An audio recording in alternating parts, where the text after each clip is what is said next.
بسم اللہ الرحمن الرحیم۔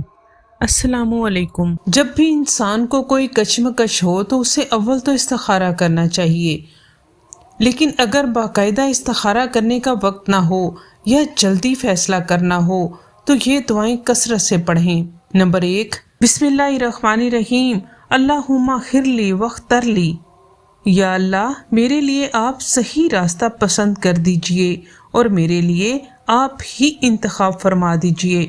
نمبر 2، اللہم اہدنی وسددنی وقینی شر نفسی۔ یا اللہ مجھے ہدایت دیجئے اور سیدھے راستے پر کر دیجئے اور مجھے میرے نفس کے شر سے بچائیے۔ نمبر 3، اللہم الہمنی رشدی وعزم لی علی رشد امری۔